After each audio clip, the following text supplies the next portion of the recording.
Inilah yang kita akan bahas hari ini. Wanita dirindukan surga. Ya, saya dikasih judul menjemput rezeki, tapi rasa-rasanya judul ini yang lebih tepat. Wanita dirindukan surga. Mau dirindukan surga, Ibu?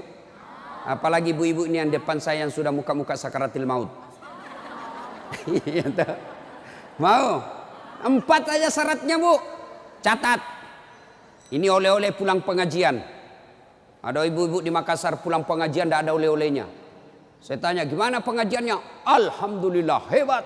Bagaimana ceramahnya? Hebat memang itu Ustaz, jago dia ceramah. Apa dia bilang? Saya sudah lupa Ustaz. 1 jam kita ceramah tidak ada dia ingat. Nah, itu pentingnya bawa buku, dicatat. Karena ibu-ibu ini yang sudah usia-usia senja, otaknya ini ibarat kaset sudah kusut. Cicilan belum lunas, suami mau kawin lagi, anak rewel, kan repot itu otaknya. Nah, maka kalau dicatat, ibu saya di rumah, biasa kalau ada saya tulis lebar-lebar besar baru saya tempel dekat panci. Kenapa? Karena panci paling sering dikunjungi. Atau cermin. Nah, itu ibu catatannya tempel di cermin nanti itu, Bu. Suruh anaknya ketik baik-baik, rapi, tempel di cermin supaya selalu diingat. Ini 4 aja syaratnya ibu dirindukan surga. Tidak ada hadis mengatakan laki-laki dirindukan surga.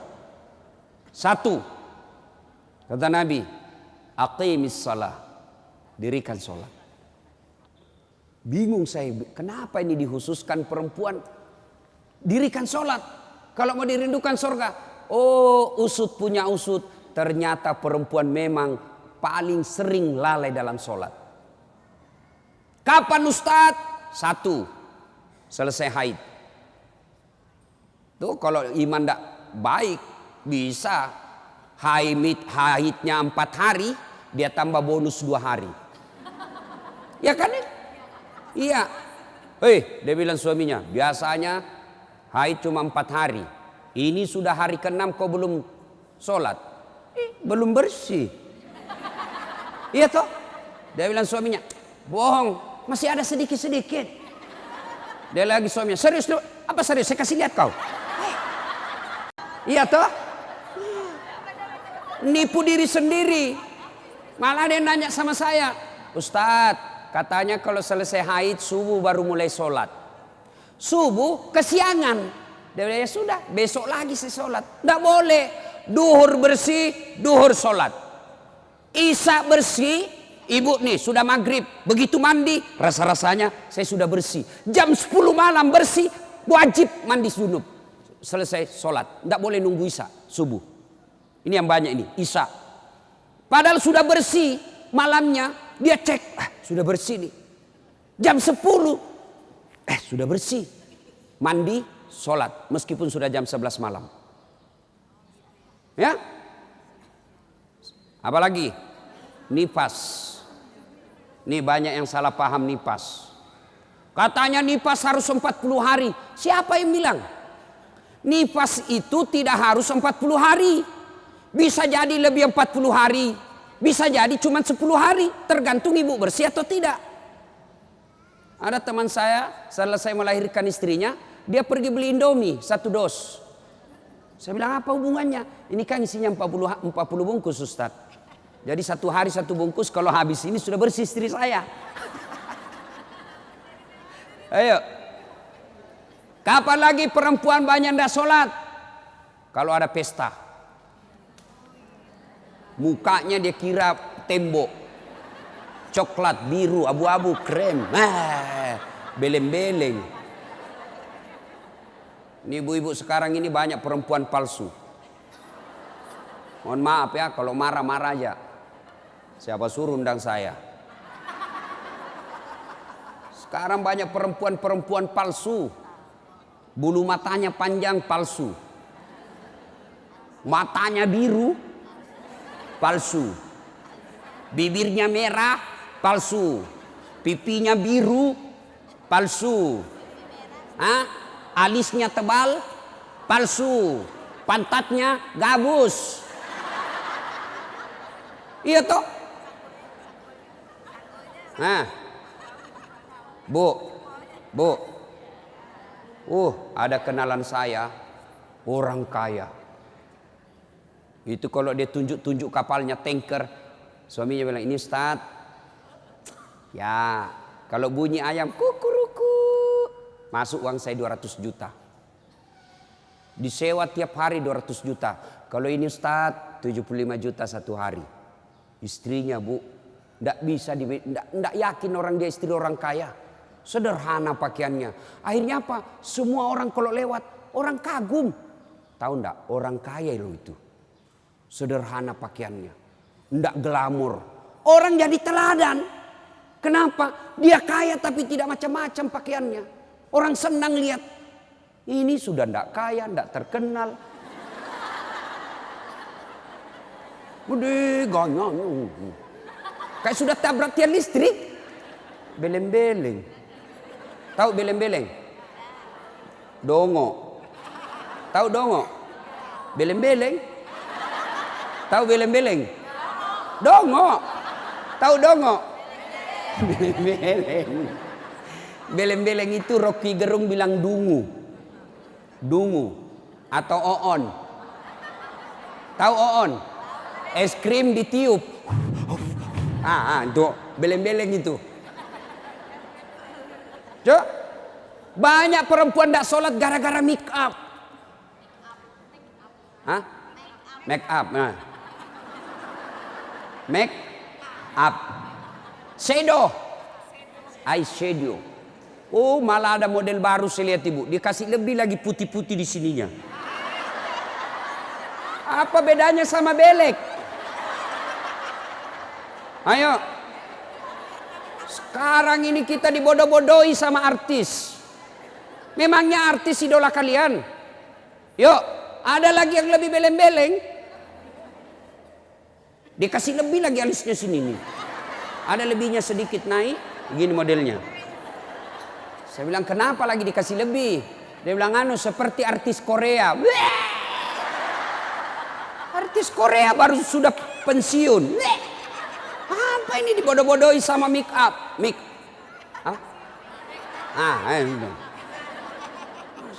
Bu, demi Allah, kami para suami tidak membutuhkan itu semua. Yang kami butuhkan kecantikan hati. Ini cantik-cantik, memang cantik, tapi bukan untuk nyenangin suami. Tapi giliran mau tidur, ndak sikat gigi, daster 3 hari ndak dicuci, kelihatan bulu ketek, muka dikasih bedak kencur, dikasih bawang matanya, ngorok. Bagaimana suamimu ndak menderita? Giliran mau pergi pengantin, Masya Allah, cantik betul. Ibu untuk apa cantik-cantik ini? Biar ibu mondar-mandir macam-macam. Tetanggamu tahu ini tetangga saya. Andai kau robot cak menjadi selebriti, mukamu tidak dikenal orang kaya artis Korea, oke lah. Tapi biar diapain orang tahu juga, tetangga saya ini. Udahlah, apalagi ibu yang rajin majelis taklim. Tiap minggu, tiap pekan hidup pengajian. Tapi tidak ada perubahan itu. Rugi. Habis waktu. Tidak ada guna. Mending tinggal di rumah tidur. Majelis taklim. Sudah 4 tahun majelis taklim. Tiap pekan dengar pengajian. Tapi make upnya malas dia sholat. Yang disenangi Allah cantik hatinya. Kalau hati cantik meskipun muka tidak halus, orang senang. Ya. Gara-gara mikam tidak sholat. Jadi bagaimana solusinya Ustaz? Kalau pengantin, mau pengantin, gimana solusinya? Wudhu dulu, baru tancap, sudah itu tahan kentut. Biar sudah wudhu, batal. Sedikit aja keluar Ustaz, batal. Nggak habis Ustaz, batal. Bagaimana? Nah, apalagi yang membuat orang ibu-ibu nih banyak ndak sholat. Selesai haid, nifas, make up. Yang keempat, apa? Jilbab. Banyak ibu-ibu malas sholat gara-gara jilbabnya susah dipakai. Jilbab sakaratil maut. Saya ibu sudah keliling-keliling ceramah. Mana-mana saya ceramah. Saya ke Filipina Selatan, jilbabnya orang Melayu sana, segitiga saja, satu peniti, selesai. Malaysia juga begitu. Saudi malah satu lubang masuk, selesai. Tapi coba lihat jilbabnya ibu Indonesia. Ngeri bu. Ada kayak ada talinya 2 meter, diikat-ikat. Disimpan di lehernya. Itu diikat lehernya. Lalu dikasih kembang. Sudah tidak bisa goyang itu lehernya. Nah, iya toh? 3 lapis. Ini penutup kepalanya 3 lapis. Ada kuningnya, abu-abu, coklat. Dikasih mereng lagi sedikit. Coba. Lalu ada kayak pohon di belakang. Biasa kalau ada pengganti. Gimana caranya dia pakai ini ya? Nah, sudah diikat lehernya. Pakai pula rok yang sempit. Rok sempit. Jalanlah dia. Dia bilang suaminya, buru-buru bu. Katanya, tunggu sebentar pak. Beleng-beleng. Beleng-beleng. Coba kalau lebar. Kan enak lari dikejar anjing.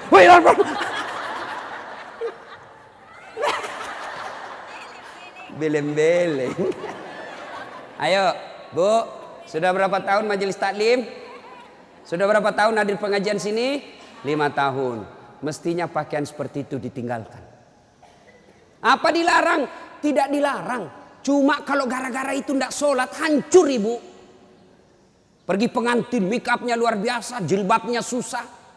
Tiba waktu sholat, dia bilang suaminya, bu, ini sudah mau hampir asar. Kau belum sholat duhur, kau pergi sholat. Sadar lo pak. Ya saya sadar, saya suruh kau sholat. Sadar lo pak. Ya saya sadar, ya saya suruh sholat. Oh pergi sholat, apa kata? Kau ndak lihat ini jilbab saya? Ini 2 jam. Beleng-beleng. Ayo, sudahlah. Bu, apa yang saya sampaikan ibu pasti iyakan. Perempuan cantik, enggak terlalu cantik, tapi dia kaya, istri bangsawan ya. Populer, tapi pakaiannya sederhana, itu yang jadi orang senang. Coba kan? Dia sudah kaya, cantik, banyak duitnya, terkenal, tinggi sekolahnya, tapi pakaiannya seadanya. Masya Allah, orang semua jadikan teladan. Nah, coba lihat itu nak, itu ibu kaya loh, terkenal, banyak duitnya, tinggi sekolahnya, tapi lihat nak, pakaiannya sederhana. Nah, saya mau seperti itu nanti nak. Coba lihat. Apa Khadijah terkenal dengan jilbabnya yang mewah? Apa Aisyah terkenal dengan lipstiknya yang banyak? Enggak kan? Tapi karena apa? Karena akhlak. Ngapain kita cantik-cantik akhlak kita jelek? Daripada beli make up 700.000 per bulan. Ibu sudah 60 tahun. Yuk lebih baik beli lipstik palsu. Harga 10.000. 690.000 nih bawa ke masjid, itu tabungan akhiratmu. Ada sekali jalan 1 juta nempel, daripada itu 1 juta ada lebih gila. Apa itu? Saya pernah lewat di Makassar, salon gambar jari-jari begini. Saya tanya sopirku, apa itu? Ini salon Ustadz. Salon apa? Ibu-ibu gunting-gunting kuku. Apa namanya bu? Dia tahu semua ini. Apaan? 25.000 satu jari. Berarti 10 jari. 250.000. Apa lebih tidak enak itu 250.000 kau tabung untuk akhiratmu dikubur. 250.000 hanya untuk potong kuku. Lipstick 20.000. Eyeshadow 70.000. Ini alis 70.000. Sudah berapa habis duit kita? Ya? Dengar ini yang suka cukur-cukur alis. Laknat Allah kata Nabi bagi mereka yang mencabut dan mencukur alisnya. Tuh, enggak usah baku lihat ibu. Boleh gambar alis, boleh, tapi jangan pakai tato. Ini tato alisnya. Tak haram itu bu. Mau gambar alis silahkan pakai pensil celak. Nggak ada pensil celah Ustaz, cari krayonnya anak.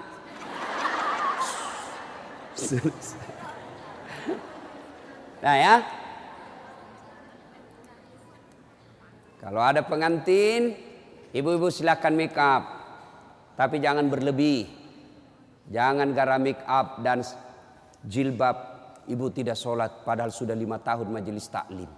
Auzubillah min zalik. Tidak ada gunanya itu. Maka tunaikan sholat dengan sebaik-baiknya, ibu akan dirindukan oleh surga. Saya sudah sholat Ustaz, kenapa hidup saya masih susah? Berarti sholatnya belum sempurna. Ada yang di sini sakit ibu, asam urat, gula, kecil buat Allah sembuhkan itu. Kecil. Apa susahnya Allah sembuhkan penyakit itu? Kecil. Cuma kadangkala ketika kita sakit kita lupa Allah. Kita lebih senang ke dokter. Emang dokter yang sembuhkan penyakit? Ya. Mohon maaf kalau ada dokter di sini. Sampai detik ini saya belum pernah ketemu dokter yang hebat. Kenapa? Begitu saya ke dokter, saya juga yang kasih tahu penyakitku. Iya toh? Assalamualaikum dok. Waalaikumsalam Ustaz. Masih sini Ustaz. Kenapa Ustaz? Mencret-mencret dok. Mules terus perutku dok. Kenapa bisa? Dalam hatiku, ya urusanmu dong, kalau kau dokter. Masa saya kau tanya? Yang hebat kalau baru muncul, Ustadz pasti mencret. Itu yang hebat. Tapi kan tidak. Allah tanpa diberitahukan, tanpa curhat, Allah tahu apa penyakitnya ibu. Maka datang sholat. Sudah itu sholat, sudah itu sholat, sudah itu sholat. Baru ke dokter. Ayo perbaiki sholat ibu. Tidak ada susahnya Allah kasih dunia. Ustaz, saya sudah 30 tahun rantau ke Jogja. Tidak bisa beli rumah Ustaz. Masih ngontrak-ngontrak. Tidak usah cari capapnya. Periksa sholatmu. Saya sholat Ustaz. Kok begitu hidupku? Berarti belum ikhlas. Mana buktinya belum ikhlas? Suka nunda-nunda sholat. Asar sholatnya dekat duhur. Duhur sholatnya dekat asar. Berarti ibu perhatikan dah. Coba, sholat maghribnya itu juga wudhunya asar, itu juga maghrib, itu juga isya karena berdekatan. Itu tidak ikhlas. Sholat Ustaz, betul ibu sholat, tapi pakaiannya itu juga dipakai masak, itu juga dipakai bertetangga, itu juga dipakai ke pasar, itu juga dipakai tidur, tidurnya ngiler lagi. Ini. Pas dibangun suaminya,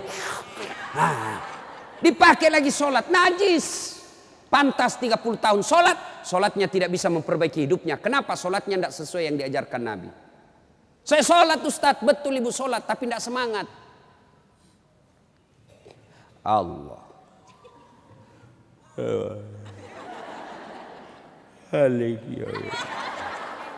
Iya kena.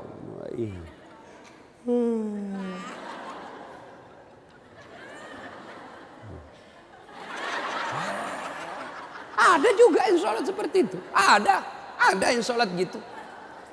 Allahu Akbar. Sholat kayak ditiup angin.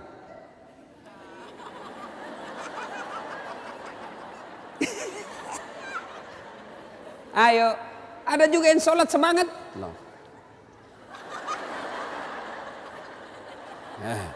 Kan ketawa karena ibu membayangkan diri sendiri. Ada juga yang sholat cari duit. Allahu Akbar. Iya kena budu'i. Duit saya tadi 100. Beli sayur 50.000. Beli pulsa 20.000. Allahu Akbar. Mana yang 30 ya? Allah. Selamat. Oh di bawah sadel lah. Sepanjang sholat cari duit.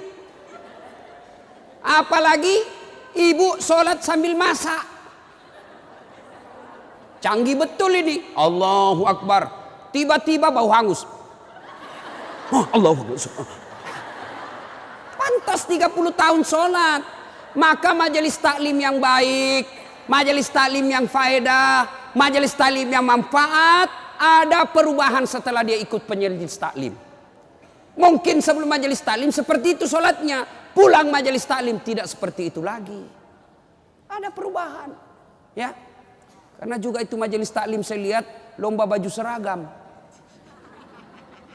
Malah ada yang curhat sama saya, Ustadz bubar saya majelis taklim Ustadz. Kenapa? Belum lunas seragam kita, ada lagi yang baru. Itu. Padahal yang mau beli pengat seragam ini ya pengurusnya. Pengurusnya hanya 5 orang aja. Ya, yang kaya-kaya. Ini aja yang berdiskusi 5 orang. Ini jelek mulai kabur, nih ada nih yang baru, ganti lagi. Orang belum lunas diganti lagi. Majelis taklim yang baik bukan yang banyak seragamnya, tapi yang tambah ilmunya, tambah akhlaknya. Itu yang baik. Ya. Perbaiki sholat. Bu ya. Bu. Sholatullah Mullah ala toha Sholatullah salamullah ala yasin habibillah. Biasanya kalau saya ceramah ada air di samping saya. Cari-cari ini dilupa ini panitia. Satu ya. Satu ibu. Sholat. Maka ibu. Halo ibu. Ibu. Bu. Ibu ndak usah cemas kalau anaknya ndak tahu bahasa Inggris. Ibu ndak usah cemas kalau anak taunya ndak tahu bahasa Korea. Ibu ndak usah cemas kalau anaknya ndak punya kerja, pengangguran. Ndak usah cemas. Yang ibu cemaskan kalau anaknya sudah mau dilamar masih tidak sholat. Itu yang ibu perlu cemaskan. Ya, kan ibu-ibu sekarang hebat betul anaknya Ustadz. Kenapa? Tuh masih SD sudah pintar bahasa Inggris. Apa hebatnya? Banyak yang begitu. Nggak percaya? Ibu ke Inggris.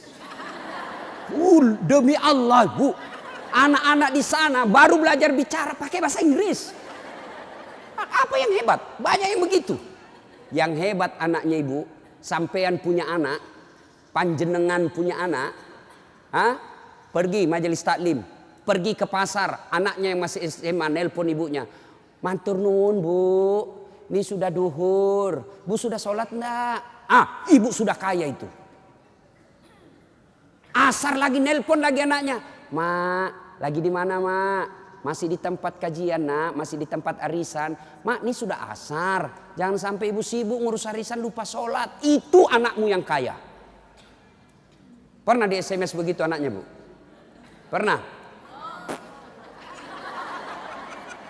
Paling di SMS, mak kirimi pulsa.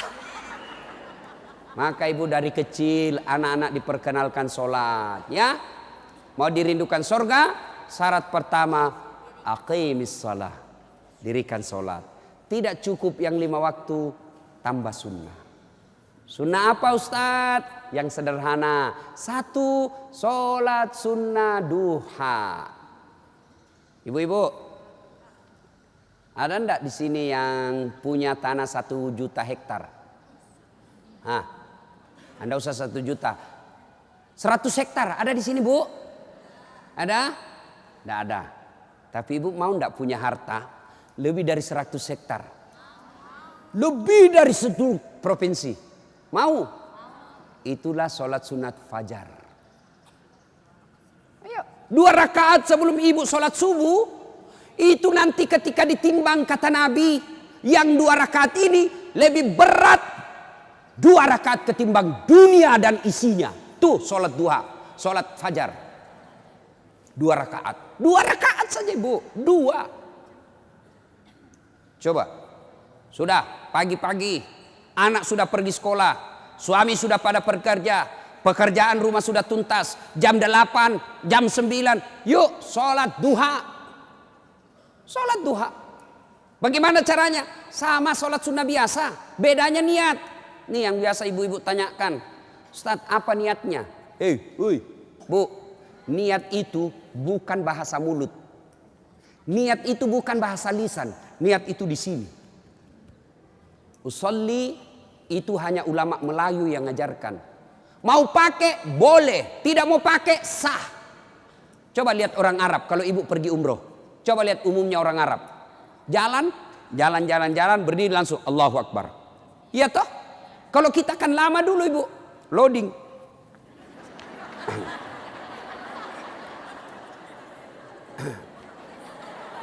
Allah. Duduk. Saya tanya, kenapa tidak jadi sholat ibu? Saya lupa sholinya. Boleh tidak ucapkan. Mau ucapkan silahkan. Sholli sunnatal duha. Raka'ataini lillahi ta'ala. Saya niat sholat sunnah duha. 2 rakaat. Sunnah hukumnya bagi saya lillahi ta'ala. Allahu Akbar. Tuh. Nggak hafal juga itu Ustaz. Ambil jalan pintas. Berdiri tegak. Menghadap ke kiblat, baru ibu bilang begini, Tuhan, sholat sunnah duha ya, Allahu Akbar. Boleh, benar boleh bu. 2 rakaat berikutnya ulang lagi, Tuhan masih seperti yang tadi, Allahu Akbar. Boleh, benar. Daripada ibu nunggu bahasa Arabnya, ndak hafal, ibu ndak sholat. Itu sholat duha ibu. Hei bu, suami pergi cari nafkah. Anak sudah pergi sekolah. Ibu sholat duha. 2 rakaat salam, 2 rakaat salam, 2 rakaat salam, 2 rakaat salam. Boleh 2 rakaat. Bagus 4 rakaat. Lebih utama lagi 6 rakaat. Lebih mulia lagi 8 rakaat. Boleh 2? Boleh. Kalau ibu sibuk 2 aja boleh. Bacaannya sama sholat sunnah yang lain. Nggak hafal banyak ayat-ayat Ustadz. Ya sudah yang ibu hafal aja. Kul-kul ya sudah kul-kul aja. Rakaat pertama kul huwallah. Rakaat kedua kul huwallah lagi. Tidak apa-apa. Bahkan boleh begini bu. Allahu waladhdallin amin. Bismillahirrahmanirrahim. Alif lam mim. Allahu Akbar. Boleh.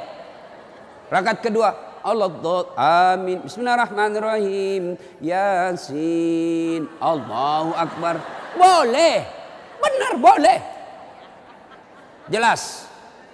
Selesai sholat duha, ibu duduk menghadap kepada Allah, mengadu kepada Allah, ya Allah yang maha kaya. Tiadalah datang rezeki tanpa pertolongan dan bantuan. Engkau yang mengatur rezeki suami saya. Suami saya datang pergi menjemput rezeki ya Allah. Jika rezeki suami saya masih di atas langit, turunkan ya Allah. Jika masih dalam tanah, munculkan ya Allah. Jika masih jauh, dekatkan. Jika masih sedikit, cukupkan. Dan yang lebih penting ya Allah, berkahkan. Doa tidak harus bahasa Arab. Banyak orang selesai sholat, baca doa. Tapi dia tidak tahu apa intinya doa. Doa itu tidak harus bahasa Arab. Nih rezeki saya. Belum sholat duha ini sudah keluar. Langsung 2, ada pula rotinya. Masya Allah ya. Coba ibu. Doa, dengar bu. Doa tidak harus bahasa Arab. Doa itu kalau bahasa Bugisnya mapaletu. Bahasa gaulnya curhat. Silakan ibu curhat. Bahasa hati. Bukan bahasa Arab. Ibu bahasa Arab belum lagi salah ucap. Nggak ngerti apa yang ibu baca. Malaikat bingung. Apa maksudnya ini ibu ini? Apa maksudnya ini ibu? Mau minta rezeki ternyata doanya apa? Minta anak. Bingung kan malaikat. Jadi boleh bu, ya Allah, bukakan pintu rezekiku ya Allah. Mudahkan suamiku memperoleh rezekinya ya Allah. Sudah itu SMS suami.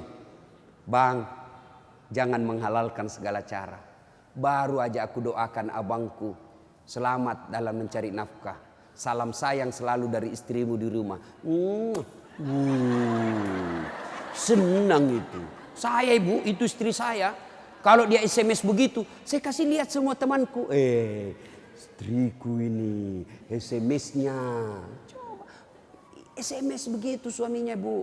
Jangan galau bang, jangan putus asa bang. Rezeki Allah yang tentukan. Selama abang berusaha, rezeki itu ada. Pun kalau terbatas, percayalah saya tetap setia mendampingimu. Pernah SMS begitu suaminya? Paling SMS-nya bang, jangan lupa singgah beli gas ya. Yuk, sholat duha. Saya banyak dosa Ustaz.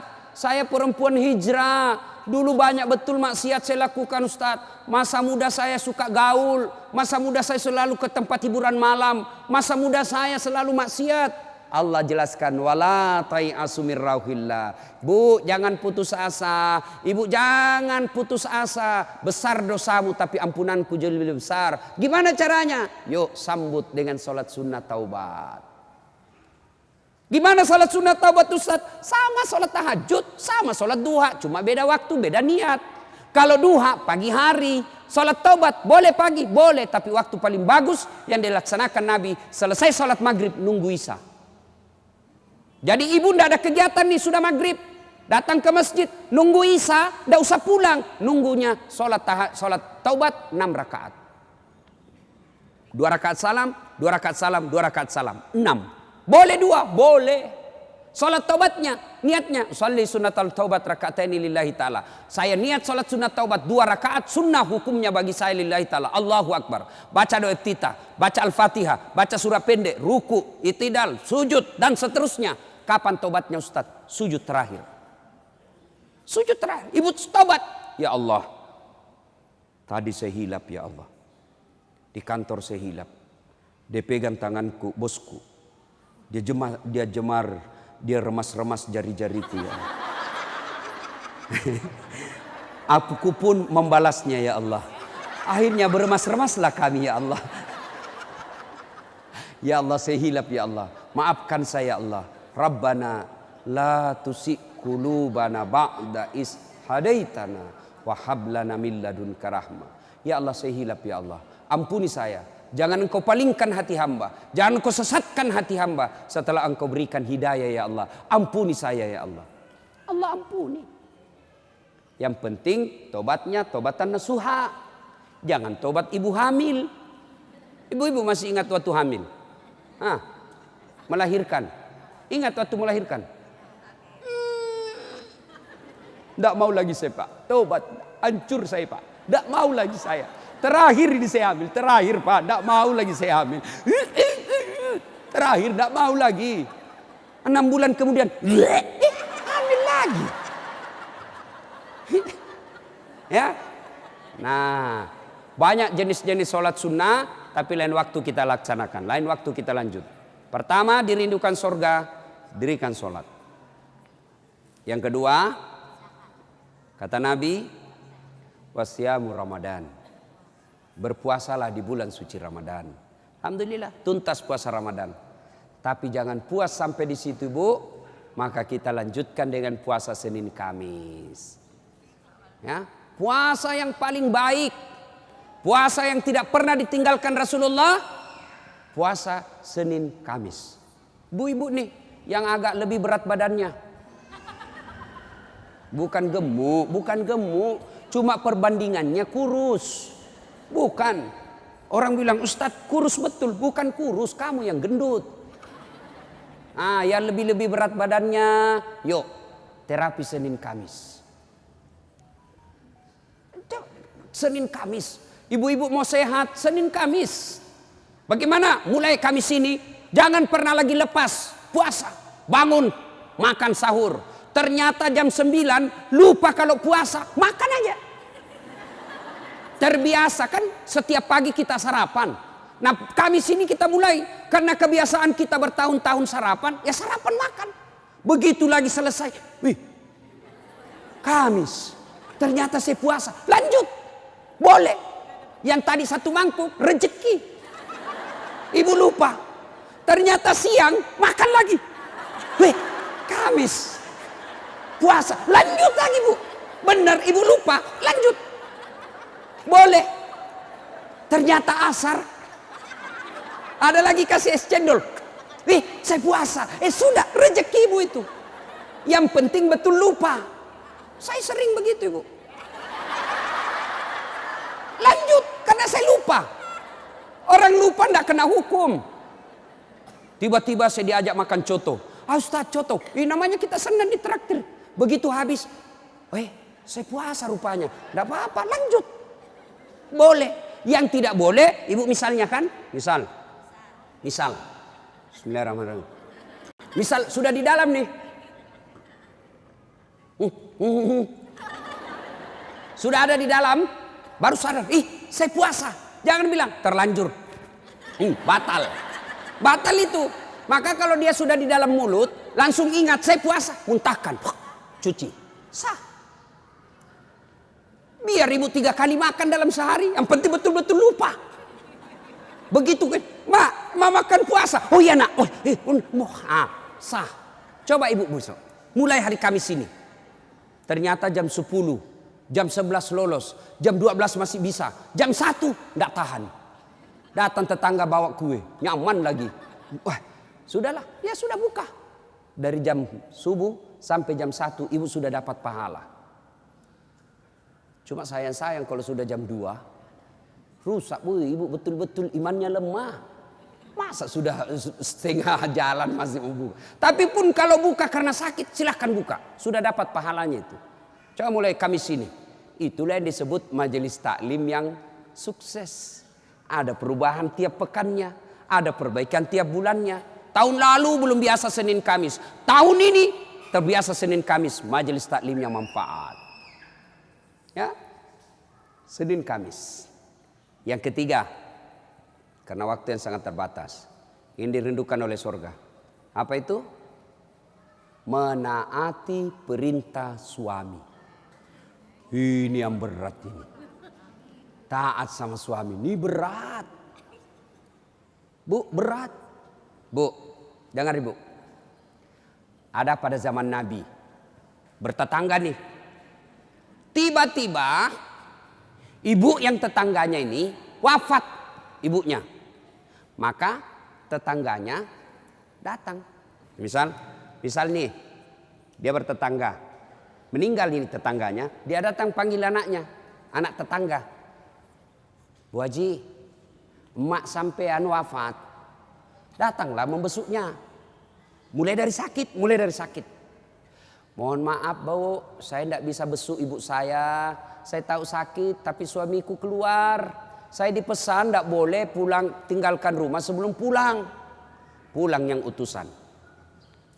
Sakaratil maut sudah ibunya, datang lagi. Bu, ibu sampean sudah sakaratil maut. Datanglah kau besuk. Mau sekali tapi mohon maaf suami saya belum pulang. Pulang lagi utusan. Wafat ibunya. Bu, yang terakhir kalinya bumu sudah wafat, maka mau dimakamkan. Kau datanglah sekali aja sebelum dimakamkan. Apa kata ibu? Mohon maaf suami saya belum pulang. Saya dilarang keluar sebelum pulang. Saya doakan ibu saya dimakamkan. Tidak datang ini anaknya. Marah ini utusan. Dia datang kepada Nabi melapor. Ya Rasulullah, keterlaluan betul itu tetangga saya. Mulai dari sakit, sakaratil maut, sampai wafat, dimakamkan. Tidak datang besuk ibunya. Saya 3 kali datang memanggilnya ya Rasul. Nabi kata, wih, nak durhaka betul itu. Kok bisa begitu? Kenapa bisa? Ya Rasulullah, suaminya pergi. Jihad, perang. Dipesan sama suaminya. Jangan pernah tinggalkan rumah sebelum saya pulang. Mendengar ini, apakah Nabi marah? Subhanallah, dengar ibu. Subhanallah. Nabi lalu bersabda, Alhamdulillah, diampuni dosa ibu yang wafat karena punya anak, istri yang taat sama suaminya. Masya Allah. Kira-kira masih ada istri zaman sekarang begini? Masih ada. Baru 10 menit pergi suaminya, dia telepon temannya. Datang aja, suami saya sudah keluar. Bu, taat sama suami. Itu pintar redanya ibu masuk surga. Ibu mau tanda fungsi utama suami? Bu, halo ibu. Fungsi utama seorang suami. Ibu mau tahu? Mau tahu ibu? Jalan pintasnya ibu masuk surga. Passwordnya masuk surga. Kenapa? Ridha suami itu ridhanya Allah. Kalau ibu sudah ridhanya, suami sudah ridha sama ibu, Allah tersenyum kepada ibu. Sebaliknya kalau suami tidak senang sama ibu, tidak pernah baik hatinya suami sama ibu, percayalah, susah ibu masuk surga. Betul, ridhanya Allah itu tergantung ridha suami. Kenapa bisa Ustadz? Karena kami ini suami yang nanggung ibu dunia akhirat. Ibu kira enak jadi suami? Dipikir bagaimana supaya kita bisa beli mobil, ibu bisa enggak kena matahari jalan. Kami pikir suami bagaimana supaya ibu bisa pakai baju baru tiap bulan supaya saudaramu enggak menghina kamu. Dipikir bagaimana supaya suami istri saya pakai emas, berlian supaya tetangganya enggak menghina dia. Itu dipikir semua oleh suaminya. Mana ibu pernah pikir bagaimana supaya saya belikan suamiku berlian? Pernah ibu? Ayo. Bukan cuma di dunia, di akhirat pun ibu ditanggung oleh suami. Beruntunglah wanita Islam. Wanita Islam itu sebelum diperiksa semua amal-amalnya, sebelum diperiksa puasanya, diperiksa hajinya, ada 4 laki-laki yang harus menanggung dia. 4 laki-laki yang harus menanggung ibu. Siapa? 1, orang tua, bapak. 2, suami. 3, anak laki-laki. 4, saudara laki-laki. Ini 4 yang bertanggung jawab terhadap ibu. Kenapa itu perempuan dia pakai jilbab? Ditanya suaminya, ditanya bapaknya, ditanya anak laki-lakinya, ditanya saudara laki-lakinya. Ternyata ini 4 laki-laki yang tidak beres, maka ibu bebas tugas. Itu enaknya jadi perempuan Islam. Beda kami laki-laki.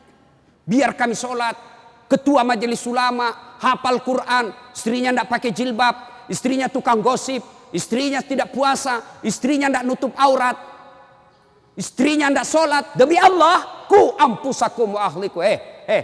Suamimu, nih kau masuk neraka sama istrimu. Ditanggung ibu dunia sampai akhirat.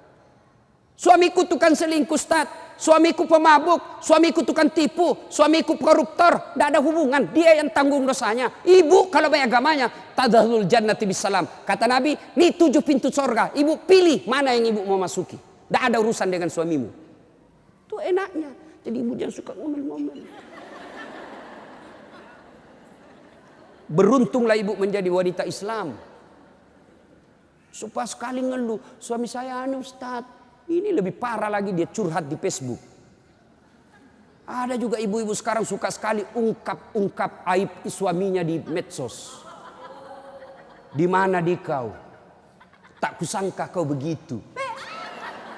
Kesepian banget, pret. Apa yang begini? Ya, ibu taat perintah suami. Passwordnya ibu masuk surga, ridha suami. Tapi kalau ibu durhaka sama suami, susah. Perempuan sekarang kan banyak tidak hormat sama suaminya. Ketika Nabi Isra Mi'raj kan diperlihatkan. Masuk Nabi surga, Masya Allah banyak betul penghuni perempuan. Begitu Nabi masuk neraka, na'udzubillah min zalik, lebih banyak lagi perempuan di neraka. Lalu ditanya Nabi sama sahabat, kenapa bisa begitu ya Rasul? Ada 2 kelemahan perempuan. 1, tidak bisa tahan mulutnya cerita kejelekan orang. Yang kedua, dia tidak taat dan tidak mensyukuri suaminya. Itu sebabnya. Kalau ibu pandai mengendalikan mulut tidak cerita orang. Yang kedua, taat sama suami. Gampang ibu masuk surga. Cuman kita kan ini penyakit kita. Datang begini masih gosip tuh. Damai tapi gersang.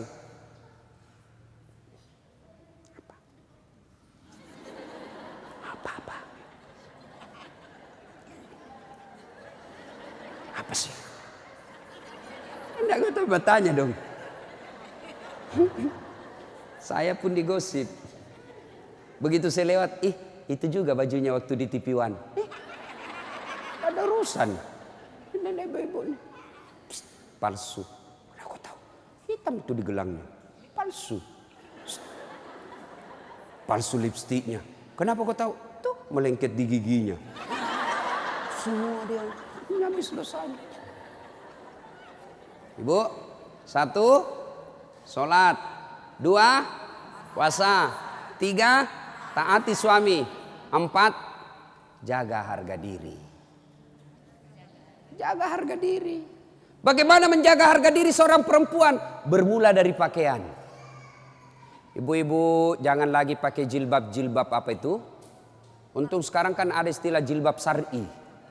Dulu kan ada ibu-ibu pakai jilbab tapi ketat. Celananya ketat, bajunya ketat. Akhirnya apa? Jalan seperti orang di kampungku bilang buras. Tahu buras ibu? Hah? Lontong. Lontong. Coba lontong kalau dibuka kan masih ada kentara itu anunya, bekas-bekas ikatannya. Bu, wanita soleha, istri yang baik, pakaiannya tidak seperti itu. Salah satu menjaga harga diri, tidak pernah keluar tanpa izin suaminya. Kan biasa ibu-ibu keberatan. Kok suami lagi? Tapi ingat ibu, ridanya anak ada sama ibu. Allah itu maha adil. Bu mau masuk surga, bakti sama suami. Suami mau masuk surga, bakti sama ibu. Itu putar aja. Jangan lagi ada yang cemburu. Ustaz, saya serumah mertua saya. Kenapa ya suami saya perhatian betul sama mamanya? Sudah punya anak yang lain. Kok suami saya terus dibebani, beli ini, minta sama suami. Saya bilang, bu sadar dong bu. Bersyukur suamimu begitu. Mudah-mudahan nanti anakmu pun sudah menikah dengan wanita lain. Dia masih memperlakukan kau seperti ibunya sekarang. Jangan malah sentimen. Suami saya begini, suami saya begini. Ibu berapa tahun sama suami? Baru 25 tahun. Itu ibunya dari perutnya. Saya heran kalau ada perempuan cemburu sama mertuanya. Tak sadar. Gimana nanti kalau ibu punya mantu yang juga kurang ajar? Mau? Maka saya bilang sama istri saya, boleh kau maki-maki saya, boleh kau hina saya, boleh kau lempar kepalaku, yang penting tidak kena. Satu yang tidak boleh, jangan kau lukai perasaan ibu saya. Begitu ibu saya luka perasaannya, kau pembuat sial, keluar kau dari rumah. Tidak ada toleransi. Begitu mestinya kita jadi istri. Kalau ibu-ibu masih susah hidupnya, koreksi aja deh, barangkali durhaka sama mertua. Nah, bagaimana mengabdi kepada orang tua, bagaimana mengurus anak, insya Allah lain waktu dan kesempatan kita akan lanjutkan. Akhirnya kita simpulkan, wanita yang ingin dirindukan surga, 1, pelihara sholat. 2, 3, taat pada perintah suami selama perintah itu tidak melanggar agama. Yang keempat, jaga harga diri. Insya Allah kalau ini kita lakukan, maka Nabi jelaskan, silakan masuk surga, tadkhulul jannati bisalam. Silakan masuk surga dari pintu mana yang ibu mau suka. Subhanallah. Inilah tausiah kita, mudah-mudahan ada manfaat. Terima kasih Ibu Li yang berkomunikasi kepada saya selama ini. Mohon maaf jika selama ini ada komunikasi yang tidak berkenan, dan terima kasih sehingga saya punya ladang amal untuk datang di tempat ini. Mudah-mudahan ada manfaat. Ibu-ibu masih mau dengar ceramah saya? Masih? Nah, gampang.